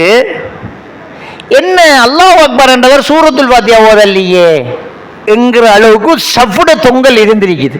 இல்லாட்டி இந்த பள்ளிக்குள்ள முன்னுக்கு இருக்கிற ஒரு ஆள் மயங்குழுந்தாலும் 50 பேருக்கும் தெரியும். சிலப்பு சத்தம் இன்னமும் நடந்துட்டு அல்லாவே யார் விழுந்தறியான்னு நமக்கு எல்லாருக்கும் தெரிய வந்துடும். ஆனால் உமர் ரலியல்லாஹு பள்ளியில் மற்ற நேரம் இல்லை, சுபஹ் தொழுகையில் உமர் ரலியல்லாஹு குத்தப்பட்டிருக்கிறாங்க. 3 நாளை பிறகு மௌத்தாகிறார் அவரு. மத்தாக்கள் 6 பேர் அந்த இடத்துலயே ஸ்பாட்டில் மரணம். கொல்ல வந்தவன் அந்த இடத்துலயே சூசைட் பண்ணிக்கிட்டான். ரத்த களம் ஓடுது, தக்பீர் கட்டி இவ்வளவு நேரம் நடக்குது. என்ன சூரத்துல் ஃபாத்திஹா ஓதலைங்கிறதுக்காக இரு முனையிலையும் இருக்கக்கூடிய சஹாபாக்கள் சுப்ஹானல்லாஹ் சுப்ஹானல்லாஹ்னு சவுண்டு கொடுக்குறாங்க. இமாம் மறந்தா அப்படித்தான் நம்ம சத்தம் கொடுப்போம். இமாம் உதாரணமாக நம்ம மஹரி இஷா தொழுகிறோம், சத்தமாக ஓதணும். அவர் மறந்து போய் மௌனம் ஓதினா பின்னுக்கு இருக்கிறார்கள் சுப்ஹானல்லாஹ் அப்படிம்பாங்க. அப்போ அவருக்கு வழங்க நம்ம தவறு விட்டுட்டோம் விளங்கிட்டா. இப்போ அந்த மறதியை சுட்டி காட்டுறதுக்கு பின்னுக்கு இருக்கிறாங்க. பெண்கள் கையில் அடிப்பாங்க. இப்படி பெண்கள் சுப்ஹானல்லாஹ் சொல்றல, ஆண்கள் சுப்ஹானல்லாஹ் சொல்லுவாங்க. பெண்கள் இப்படி சவுண்டு கொடுத்து காட்டுவாங்க ஏதோ தவறு நடக்குது அப்படின்னு. இப்ப சஹாபாக்கள் சுப்ஹானல்லாஹ் சொல்ற அளவுக்கு சஃபுட தொங்கல் இருந்து இம்பட்டு நடந்தும். அப்ப பள்ளி எம்பட்டு பெருசா இருந்திருக்குது. அவ்வளவு பிரம்மாண்டமான பள்ளி வாசல் அப்ப இருந்துச்சு. எல்லா மக்களும் ஒரே நேரத்தில் ஒன்று சேர பள்ளி இருந்துச்சு. இந்த இப்ப உள்ள ஆலிம் சாக்கள் சொல்ற மாதிரி அப்போ பள்ளியில் இடங்கானா அதுல தான் கிரவுண்ட்ல தொழுவாங்க. இப்ப நமக்கு பள்ளி இருக்குதானே அப்படின்னு சொல்லல. சும்மா சும்மா உப்பு சப்பு இல்லாத சாக்கு போக்கு அழுது வழங்கிட்டா. கிரவுண்ட் இருக்கு, நம்ம தொழுவோம். ரசூலுல்லாஹ் செஞ்சு அது என்ன இருந்தாலும் தொழுது தான் போகணும். கிரவுண்டில் தான் நம்ம தொழுதே ஆகணும். ஹஜ்ஜி பெருநாள் நோன்பு பெருநாள் ரெண்டுமே இந்த திடல்ல தான் நமக்கு என்ன செய்யணும், பெருநாள் தொழுகை இருக்கணும். ஏதாவது ஒரு திறந்த வெளியில் நம்ம எல்லாருமே என்ன செய்யணும், தொழணும். அப்போ நம்ம பெருநாள் தொழுகைக்கு போகும்போது உளுவோட நமக்கு தேவையான முசல்லா விரிப்பு பாய்களோட நம்ம போய்க்கிறோம். சரி, நோன்பு பெருநாள் தொழுகைக்கு போகும்போது நம்ம ஏதாவது சாப்பிட்டுட்டு போவோம். அது ஒரு சுண்ணத்தான ஒரு விடயமா இருக்குது. நம்ம வீட்டில் இருந்து போகும்போது ஏதாவது சாப்பிட்டுட்டு, ஏதாவது ஈச்சம்பழத்தை ஏதாவது டீயை குடிச்சிட்டு ஏதாவது சாப்பிட்டுட்டு பிஸ்கட் அதை இதை தின்றுட்டு நம்ம போகணும். இது ஒரு சுண்ணத்து, நம்ம போவோம். அப்போ இப்படி போய் நம்ம அங்கே போய் மிம்பரெல்லாம் அங்கே இருக்காது வழங்கிட்டா. பெருநாள் தொழுகை திடல்ல இந்த இமாம் ஏறி நின்று பயம் பண்ணுறதுக்கு மிம்பரெல்லாம் அங்கே வச்சிருக்க மாட்டாங்க. தொழுகை தான் ஃபெஸ்ட்டு நடக்கும், ரெண்டாவது தான் பயான் நடக்கும். தொழுகை ஃபெஸ்ட்டு, ரெண்டாவது பயான் தான் நடக்கும். அப்போ மிம்பர் இருக்காது. நம்ம போய் அந்த இடத்துல உட்காந்து தக்பீர் சொல்லிக்கிட்டே இருக்கணும். நம்ம புறகண்டத்தில் இருந்து என்ன செய்வோம், மகரிபில் இருந்து நினைவு வர கொலையெல்லாம் அல்லாஹ் அக்பர் அல்லாஹ் அக்பர் அல்லாஹ் அக்பர் என்ற தக்பீரை நம்ம சொல்லிக்கிட்டே இருப்போம். திடலுக்கு போனாலும் தக்பீர், அந்த இடத்துல உட்கார்ந்துக்கிட்டு தொழுகை ஆரம்பிக்கும் வரைக்கும் தக்பீர் தான் சொல்லணும். அப்போ திடல்ல தான் தொழுகை. எந்த காரணம் கொண்டும் பள்ளி வாசல்ல தொழுகை இல்லை. இதை ரொம்ப கவனமாக நாம் என்ன செஞ்சிருக்கணும், தெரிஞ்சு வச்சிருக்கணும். அடுத்தது என்ன அப்படின்னு சொன்னால், இந்த தொழுகையோட நேரம் என்ன, பெருநாள் தொழுகையோட நேரம் என்ன அப்படின்னா அதிகாலை நேர காலத்தோட தான். அதாவது சூரியன் உதித்து ஒரு ஈட்டி முனை அளவுக்கு உயர்ந்த உடனே அந்த தொழுகை ஆரம்பிச்சிடும். நம்முடைய நாட்டு நேரப்படி அன்னளவாக ஒரு 6:30 மணிக்கு நம்ம என்ன செஞ்சிடணும், தொழுதுடணும். இதுதான் நமக்கு உரிய நேரம். ஏன்னா நபிகள் நாயகம் ஸல்லல்லாஹு அலைஹி வஸல்லம் அவருடைய காலத்தில் ஒரு முறை அவங்க நோன்பு 29 பிடிச்சிட்டாங்க. பிடிச்சிட்டு புறையை பார்க்குறாங்க, புறை தெரியலை. யாரும் புறை தெரிஞ்சதாக சொல்லவும் இல்லை, தகவல் வரலை. ரசூலுல்லாஹ் என்ன சொன்னாங்க, புறையை பார்த்து நோன்பு வைங்க, புறையை பார்த்து நோன்பை விடுங்க, யாராவது சாட்சி சொன்னாலும் ஏற்றுக்கொள்ளுங்கன்னுட்டாங்க. அப்போ ரசூலுல்லாஹ்க்கு என்ன செய்யலை, தெரியலை. அப்புறம் தெரிஞ்சது தகவல் வரல. 30வது நாள் நோன்பையும் பிடிச்சிட்டாங்க. 30வது நாள் நோன்பையும் என்ன செய்யறாங்க, நபிகள் நாயகம் ஸல்லல்லாஹு அலைஹி வஸல்லம் அவங்களும் சஹாபாக்களும் பிடிச்சிட்டாங்க. பிடிச்சுக்கிட்டு இருக்கும்போது அசர் நேரமா போச்சு.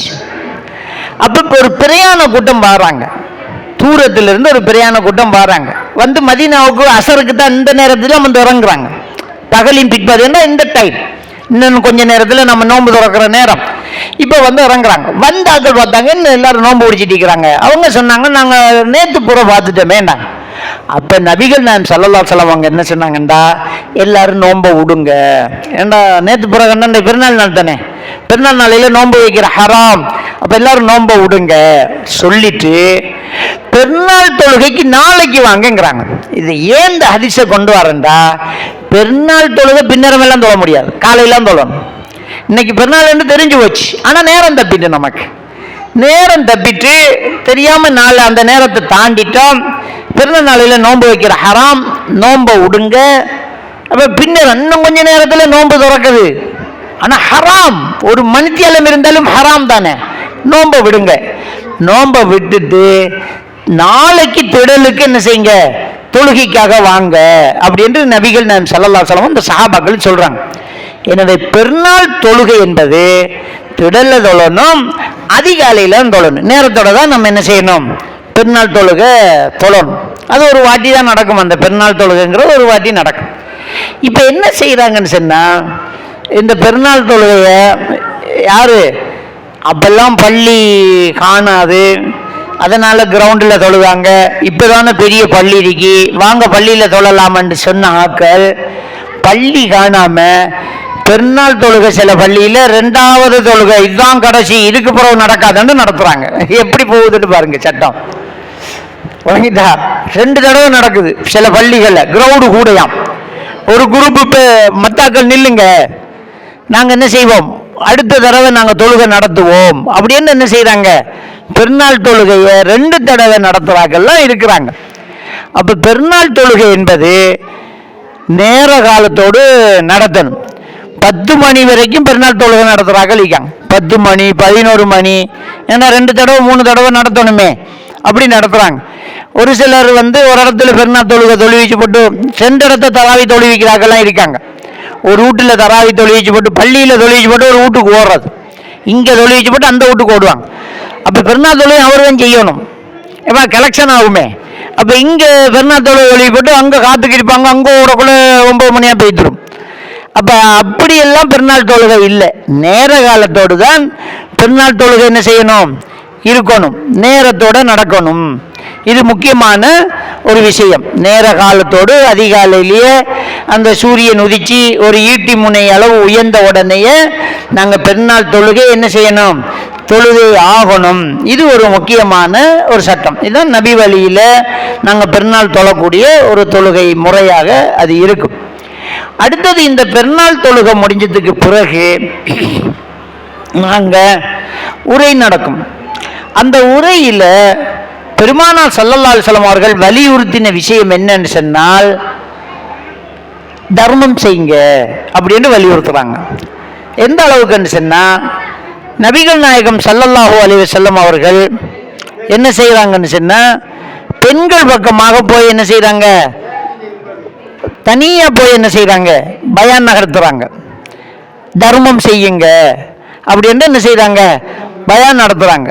அப்படி பயான் நடத்தும் போது பிலால் ரலியல்லாஹு தஆலா அவங்க என்ன செய்கிறாங்கன்னு சொன்னால், ஒரு துணியை விரித்து பிடிச்சிக்கிட்டாங்க. அந்த துணியை விரித்து பிடிச்சிக்கிட்டு இருக்கிறாங்க.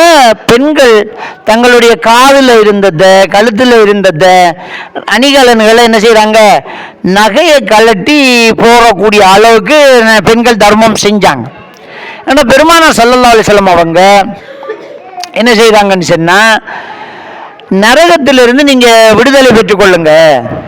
ஒத்த குன்னார ஒலோபிஷிக்கு தம்ரின், ஒரு ஈச்சம்பழத்தினுடைய ஒரு துண்டையாவது நீங்கள் தர்மம் செஞ்சு நரகத்திலிருந்து நீங்கள் விடுதலை பெற்றுக்கொள்ளுங்க.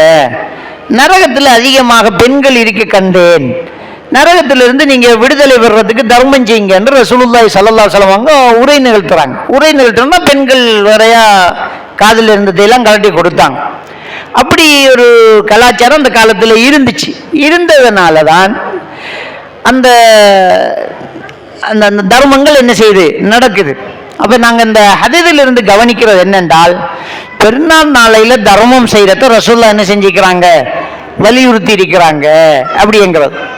இந்த ஹதீஸில் இன்னொரு விஷயத்தை நாங்கள் கவனிக்கலாம்.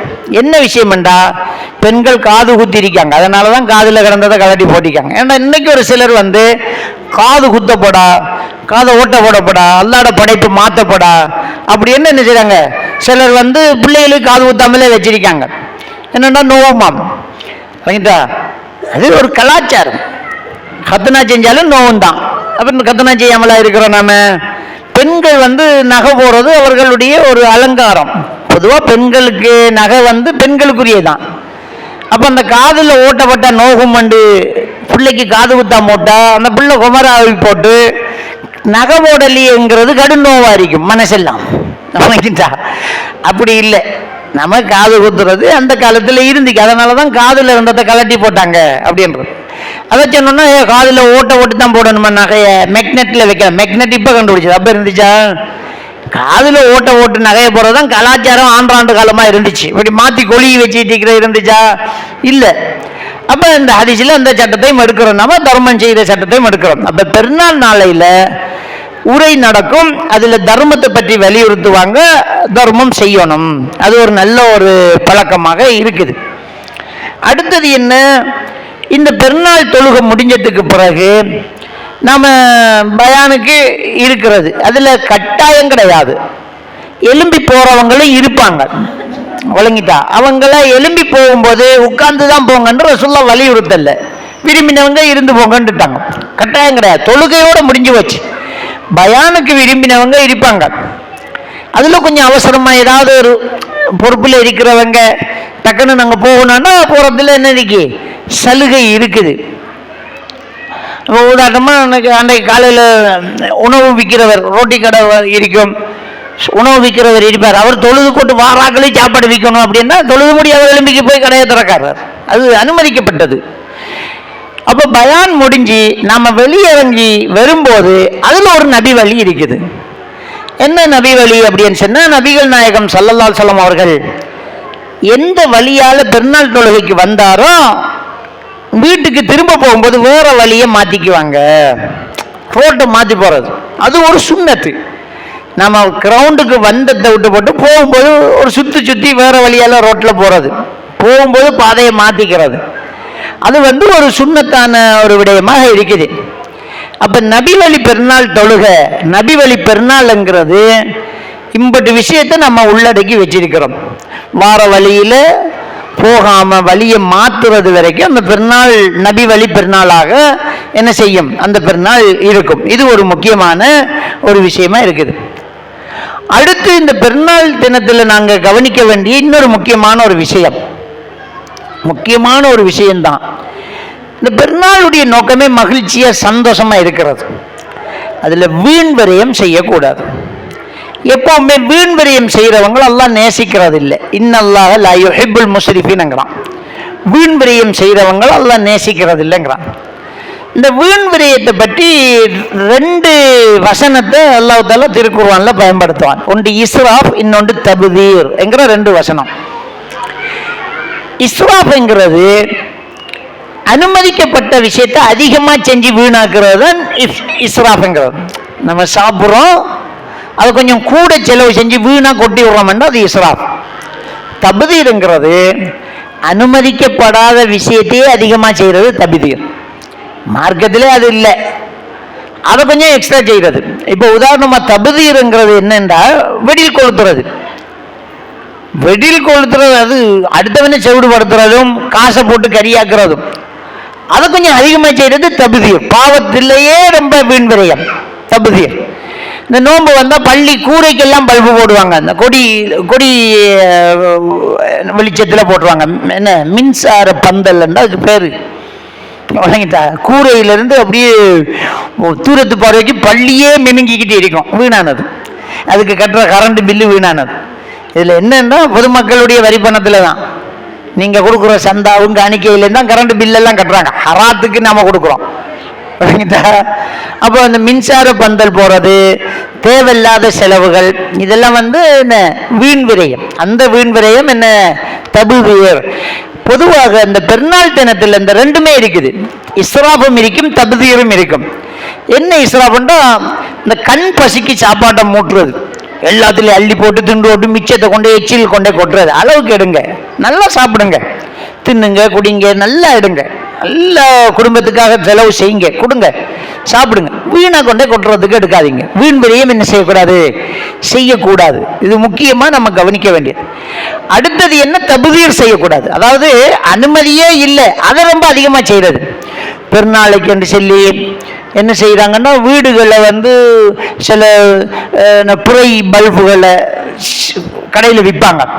நாங்கள் பெருநாளைக்கு புரையும் நட்சத்திரமும் பல்பு 500 ரூபா 2000 ரூபா, அதை வீட்டில் அப்படியே முன்னுக்கு அப்படியே பத்தம், அப்படியே ஈத் முபாரக் என்று எழுதி அது லைட்டு பற்றிக்கிட்டு இருக்கும், அதை பஞ்சால் ஒட்டி இருப்பாங்க. ஈத் முபாரக் என்று கேக்கு செய்கிறது, அந்த கேக்கை விட்டுறது, அதை வீடியோ எடுக்கிறது, இதெல்லாம் வீணானது. இப்போ புதுசாக ஒரு கலாச்சாரம் வந்திருக்குது. ஒரு படங்க விரிச்சு, ஒரு விரிப்பை விரிச்சு எல்லாருமா சேர்ந்து பழத்தை வெட்டி போட்டு திங்கிறது. புதுசாக ஒவ்வொன்றும் புதுசாக முளைக்கிறது. முளைங்கிட்டா எல்லாரும் சேர்ந்து பழத்தை வெட்டி போட்டு இப்போ பெருநாளைக்கு செய்ய தொடங்குவாங்க. எல்லா பழத்தையும் வெட்டி போட்டு ஆளுக்கு ஒரு துண்டு தான் நிற்பாங்க, மிச்சம் கொண்டே குப்பையில் கொட்டுறது, பழம் விற்கிற விலைக்கு. இதெல்லாம் தபுதீர், வீணாக கொண்டே கொட்டுறது. இப்போ நிறைய பேர் தங்களுடைய வாழ்க்கையை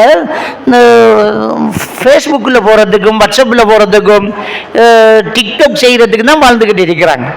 புருஷன் பொண்டாட்டி இறக்கமாக சந்தோஷமாக இருக்கிற மாதிரி, ஆளுக்கள் முட்டுற மாதிரி, சிரிக்கிற மாதிரி ஒரு டிக்டாக் செஞ்சிடுவாங்க. டிக்டாக் முடிஞ்சது பிறகு நாயிங்கரஜாடி மாதிரி கிடப்பாங்க. அவங்க 2 பேரும் படுறபாடு, எதிரி வில்லனா இருப்பாங்க. ஆனால் டிக்டாக்ல பெரிய அன்பான காமனியாக இருப்பாங்க. இப்போ எல்லாம் வாழ்க்கை ஃபோனில் இருக்கிறது தான் வாழ்ந்துக்கிட்டு இருக்கிறாங்க. டிக்டாக்குக்கும் ஷார்ட் வீடியோவுக்கும் இதுக்கு தான் வாழ்ந்துட்டு. அது 4 பேருக்கு தெரிய வேணாம். நீங்கள் நல்லா இருங்க, வீணாக செலவு செய்கிறது, ஃபோனுக்கு போடணும், ஃபேஸ்புக்கில் போடணும், இன்றைக்கு எங்களை பெருநாள் சாப்பாடு என்று போட தொடங்கிடுவாங்க, இன்றைக்கு எங்களுடைய பெருநாள் விசேஷம் அப்படின்றாங்க. இல்லை அதை வயிறு பத்துற அளவுக்கு அதை போட்டுறது. இருக்கிறத நம்ம செஞ்சு பக்கத்து வீட்டுக்கு சேவ் பண்ணணும். கோப்பையில் நம்ம ஃபோனில் சேவ் பண்ணிட்டு இருக்கோம், ஒரு கோப்பையில் வச்சு சேவ் பண்ணுறத. அப்படி இல்லாமல் நம்ம 4 பேருக்கு கொடுத்து திங்கணும்.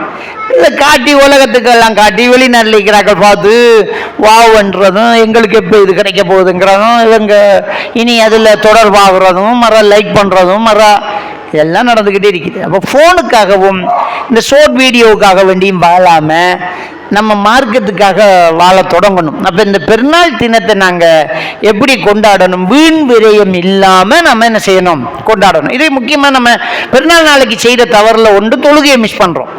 பெருநாள் சந்தோஷம் மகிழ்ச்சியில் அன்றைக்கு பெருநாள் நாளைக்கு லோகர் தொழுகைக்கு இக்காமத்து செல்றதுக்கு ஆள் பார்த்துக்கிட்டே இருப்பார் மோதினார். என்னடா ஒத்தனும் வாரான் இல்லை இக்காமத்து செல்றதுக்குன்ட்டு லெப்ப வந்துடுவார் தொழுவிக்கிறதுக்கு. இல்லாட்டி அவரும் அன்றைக்கு பெருநாளைக்கு லீவு, மோதின் தான் தொழுவிக்கணும். மோதினார் இக்காமத்து செல்றதுக்கு ஒரு ஆள் தோடுவார். என்னடா இது நாம மட்டும். அப்போ எங்கே வச்சு இஸ்லாம், எங்கே ஆக்கள் எங்க இல்லை. அப்போ இவ்வளவு நாளாக தஹஜ்ஜத் தொழுது ஜாமத்தில் 1 மணிக்கு போய் 4 மணி வரைக்கும் பள்ளியில் தொழுவாக்கள், ஃபர்லான தொழுகைக்கு ஆக்களை காணல, சுன்னத்து தொழுகைக்கே கண்ண முழிச்சாக்கள். தொழுகையை மிஸ் பண்ணிடக்கூடாது, அல்லாஹ்வை நினைவு கூறத்தை தவறிடக்கூடாது. இது ஃபர்ஸ்ட். 2வது வீண் விரயம் இருக்கக்கூடாது. வீணாக போட்டு காசை போட்டு என்ன செய்யறது, செலவு பண்ணுறது, அது இருக்கக்கூடாது. 3வது விஷயம், முக்கியமான சில உறவுகளை நாம் தூக்கி போடுறோம். அது யாருன்னா வயசானவங்க. இந்த வயசான தாய் தகப்பனை நம்ம என்னமோ ஒரு புடவை எடுத்து கொடுத்துருப்பாங்க, ஒரு ஷர்ட்டு சாரம் வேண்டி கொடுத்துருப்பாங்க அந்த பாப்பா அம்மாவுக்கு. சொல்லிங்கிட்டா பிள்ளைகளுக்கு உடுப்படுக்கிறதுக்கு அக்கரைப்பத்தில் தொடங்கி அந்த மருதமுனை வரைக்கும் வர்றேன். விளங்கிட்டா அக்கரைப்பத்தில் இருந்து தொடங்கினா ஒரு கடையாச்சு, அது இல்லை இது இல்லை, அதில் கோடு போட்டது இல்லை, இதில் பெட்டிங் இல்லை, அதில் எம்ப்ராய்டிங் இல்லை, அது இல்லை இது இல்லைன்னு மருதமுனைக்கு எல்லாம் போய் பிள்ளைகளுக்கு உடுப்படுத்தாச்சு. இப்போ பிள்ளைகளுக்கு உடுப்படுத்தாச்சு. இப்போ அம்மா பாப்பாவுக்கு உடுப்படுக்கிறது ரொம்ப சிம்பிளாக நடக்கும்.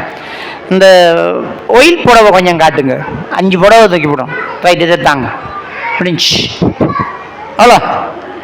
பாப்பாவுக்கு ஒரு சாரம், இதை தாங்க, ஒரு சேர்த்து இதை தாங்க, அவ்வளோ. என்ற அந்த வாப்பா அம்மாவை கூட்டிக்கு போய் நீ பாருமா, கடல் மாதிரி கிடக்குமா, உனக்கு கொண்டு செலக்ட் பண்ணுமான்னு கேட்கறதுக்கு மனசு வரல. இவைய கொண்டு போய் கொடுக்குறத இந்த தாய் தாப்ப மனசு நோகிறதும் இல்லை. அந்த தாய் தகப்பனுக்கு கலரு டிசைனு அது இல்லை விஷயம். என்ற புள்ள எனக்கு உடுப்பு கொண்டு வந்துட்டாங்கிறது மட்டும்தான் அவங்களுக்கு பத்தும்.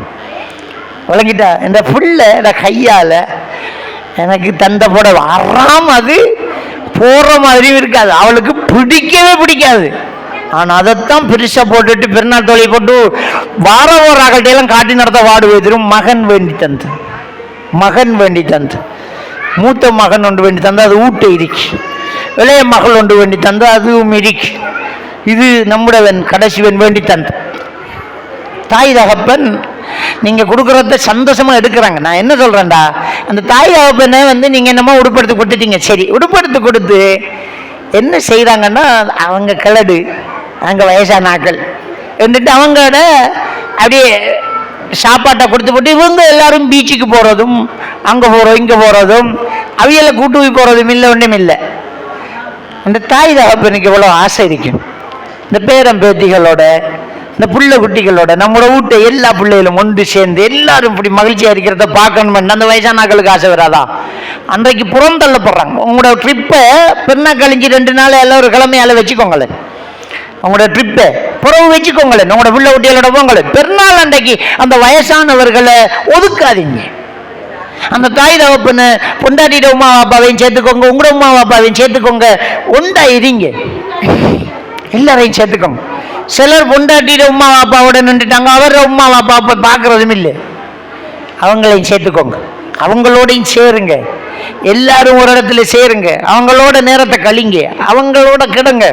அந்த தாய் தகப்பனை முன்னாடியே நீங்கள் இருங்க. அன்றைக்கு திண்டு உண்டு மகிழ்ந்து பின்னரும் ஒரு டீ என்னங்க, ஏதாவது கொஞ்சம் காய்ச்சுங்க, ஏதாவது ஒரு ஸ்வீட்டை செய்யுங்க, மகிழுங்க, அவங்களோட இருங்க. அவங்க மனசு வெளியில் சொல்லாமல் உள்ளுக்குள்ளே கொதிச்சுக்கிட்டு இருக்கும். அவங்க தனிமைங்கிறது எவ்வளோ பெரிய ஒரு சித்திரவதை தெரியுமா? 4 புள்ள 7 புள்ள 10 புள்ள பெற்றவனெல்லாம் ஒரு பிள்ளையும் இல்லாமல் அந்த பொண்டாட்டியும் பிள்ளைகளும் புருஷனும் பொண்டாட்டியும் ஆளுக்கால் மோத பார்த்துக்கிட்டு பிள்ளைகள் பீச்சுக்கு போயிருக்காங்க, இன்னும் பெறலையா அந்த அவர் இருக்கிறதும், இன்னும் பெறலன்னு இவ சொல்கிறதும், அவன் உடுப்பு நல்லா இருக்கலாங்கிறது, இவ 2 இருந்தாங்க. இந்த முகத்தை 2 தான் பார்த்துட்டீங்க. ஆசை இருக்காதா? இந்த பிள்ளைகளை பேர பிள்ளைகளை மருமக்கமாறு மருமகளை அந்த பேத்திகளை அந்த பேரனுகளை பார்த்துக்கிட்டு கண்ணுக்கு முன்னாடி எல்லாரும் மகிழ்ந்து சிரிக்கிறத பார்க்கறதுக்கு ஆசை இருக்காதான்? அந்த துரோகத்தை நம்ம செஞ்சிடக்கூடாது. பெற்றவங்களை மதிக்கணும். அந்த வயதானவர்கள் ஒதுக்கப்படக்கூடாது. இது பெருநாள் நாளையில் நடக்கக்கூடிய மிகப்பெரிய ஒரு தவறாக என்ன செய்கிறோம், கணிக்கிறோம். இது ரொம்ப பெரிய ஒரு முக்கியமான ஒரு விஷயமாக இருக்குது. இன்ஷா அல்லாஹ் 6 மணியாவது நம்ம பயானம் முடிச்சு கொள்வோம். இன்ஷா அல்லாஹ் இந்த பெருநாள் நபி வழியில் இந்த பெருநாளை இந்த முறையில் நாம் கொண்டாடிடணும். எல்லாம் வல்ல அல்லாஹ்வுக்கு சுப்ஹானஹு வ தஆலா நம் அனைவரையும் ஈமானோடு வாழ வைத்து ஈமானோடு மரணிக்க செய்வானாக. வாஹிரு தாவானா அல்ஹம்துலில்லாஹி ரப்பில் ஆலமீன்.